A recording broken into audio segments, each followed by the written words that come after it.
Hi there, and thank you for joining us. Today we're going to be talking about zero trust and the process of making zero trust happen, and of course, the outcomes it can bring when you get it right. Hopefully, we can dispel a few myths and provide a few pointers along the way.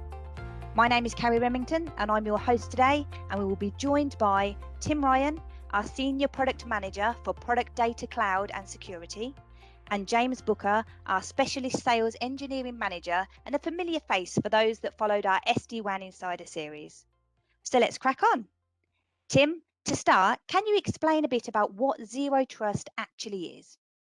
Yeah, sure. So Zero Trust is a new approach to cybersecurity, which we move from the traditional approach of castle and moat security, whereby we're protecting the whole network. And we start to look at a very granular view of the individual involved in the organization. And we start to make judgments on that individual and the access to the applications that they're allowed. And I guess the fundamental difference here is that we're starting from a point of exactly that. We're trusting nobody, and we're relying on the individual then to provide credentials through the tools that they're using and their identity to determine the access to the applications that they need. Okay, brilliant. Thank you. So, how does Zero Trust impact the customer and employee experience? Well, depending on your sector, there are multiple challenges that require new ways of approaching cybersecurity. For retailers, for example, who need to remain competitive by investing in new digital channels, applications, and payment technologies, but also need to ensure that they are secure from cyber attacks and that their data is protected. And also where e-commerce solutions can introduce potential new attack vectors. Zero Trust can play a very important part in how they wrap all that up. Similarly, with professional services organizations that need to adopt a hybrid working model for their branch offices to deliver a frictionless and secure end user experience to their employees and clients, to finance companies that need to ensure that new digital products like their online wallet are not introducing new opportunities for hackers, and for manufacturing businesses that need to make sure security updates and solutions can be fully integrated into their existing operating model and systems to minimize disruption and continue the operating efficiency. So all of these kind of various needs have a requirement for new cybersecurity approaches. Some of the biggest challenges impacting the customer and employee experience today are the complexity that they deal with on a day-to-day basis. The fact they've got multiple applications and services right the way across the organization. Many of them don't necessarily interact that well together. So that integration, trying to manage all that in a kind of new hybrid cloud environment is particularly challenging. So a zero trust approach combined with a modern cloud-based network can help you overcome these challenges, and then security becomes more of an enabler than a barrier, which when kind of lined up with multi-vendor approaches can tend to be the situation. So, why is Zero Trust so important now? Well, I think we're seeing the major shift in IT that we've seen in a generation. No longer are employees based in the office and inside that network, and no longer are the applications that they're looking to access located within a data center or on premise.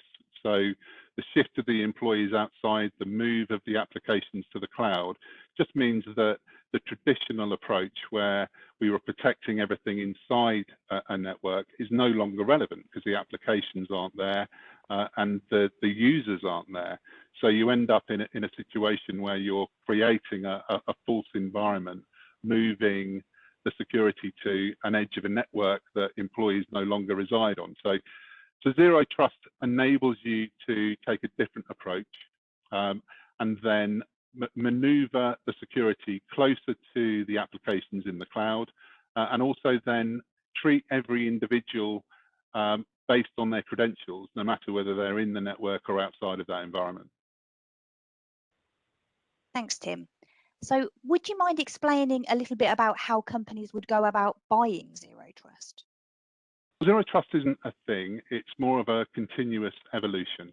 So to start with, they'd need to understand the parameters that they're working with today, and like most organizations, they'll be seeing the major shift in IT environments that I mentioned previously. So the starting point is to understand that shift and to understand how those needs and security requirements have changed. And then you can start to look at the point solutions that will start to enable that move on a step-by-step basis. Still, most organizations aren't fully in the cloud, and still some employees need to reside within the network and within an office environment. So we aren't wholesale in a position where Zero Trust is fundamentally the only answer. So at the moment, it's about understanding the position that you're in, and then starting to think about the logical next steps that would take you to a place that enables a kind of future-proof security environment. Thank you. So my next question is coming over to you, James. Is Zero Trust possible without a modern network? Yeah, technically, yes, it's possible. I think the reality is that you're not, or organizations are not likely to get the outcomes they're going to need. I think that trying to retrofit a legacy network with elements of Zero Trust will be extremely complex, extremely costly. If we tend to look at kind of what modern organizations are doing now, they're on the move. Tim made the point about, as we're seeing that continuous evolution of IT, and what we're seeing is some organizations, they're changing how their underlying networks are working. So some organizations that are sitting on kind of legacy MPLS networks, where they have that traditional approach where they kind of trust everything inside the network, and then what they do is they punch a hole because they need to get outside the networks. They have a bricks and mortar data center with a firewall in it.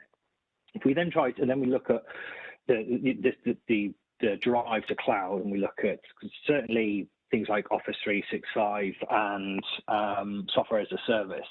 When we look at that very large consumption nowadays, and we try to put that with a legacy network, it puts a huge strain on how that platform is built and operated. So what we're then seeing is, on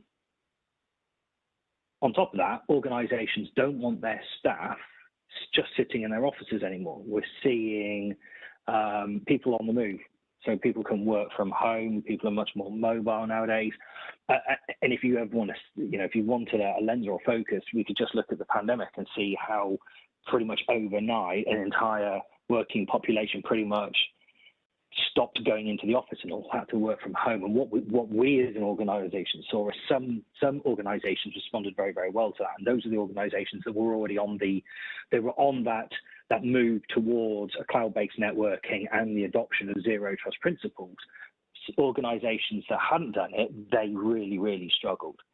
So I think the reality is as we see more and more consumptions of things like Microsoft and AWS, more and more applications are moving into the cloud. There's so much more stuff being consumed as a service, including security as a service, that to try and retrofit that to a legacy network, I just don't think is possible.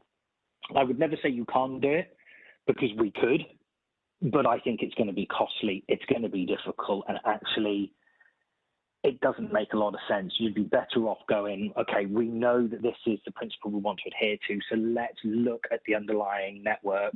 Let's look at what our people are doing. Let's look at what our data is doing, and let's change how the underlying network is built. Thanks, James. Okay, so Tim, this next one's over to you. So what else do organisations need to bear in mind when it comes to Zero Trust? I think, as we mentioned before, we're seeing a significant and once-in-a-generation change in the way that IT is now approached by organisations. So I'd always start with the point that we don't. You need to understand that position, right? So looking at something like Zero Trust, I think we all know that ultimately we're going to be more dispersed in our workforces. We're going to see more applications in the hyperscaler environments and in various other public cloud environments. But creating a Zero Trust environment needs to be done at the right point. Certainly now is the time to start thinking about how that's planned. And as I say, it's more of an evolution from my point of view, because most organizations are still in a private network world where they're relying on kind of MPLS type technologies. They're all aware of the fact that the world is changing and more of those applications are going to the cloud. So now I think is the right time to start planning it. And as I said before, there are steps that can be taken. It doesn't necessarily need to be a revolution for an organization with that legacy environment. You can take certain steps to start ensuring that the right applications are treated in the right way, and start taking maybe department by department. The most relevant, say, remote workers within an organization might be the first place to start trying that. And that's what I'd suggest, getting into a position where you fully understand the change in the requirements, and then making kind of a planned step towards that, because ultimately I think in 5 to 10 years it's the position that everybody's going to end up needing to take. Thank you. Well, thank you both. That actually concludes our session today. So I'd like to thank both Tim and James for taking the time to answer some of our questions. I'm sure you'll all agree it was very interesting and insightful. And on behalf of Virgin Media Business, we'd like to thank you for tuning in, and we look forward to seeing you on future webinars.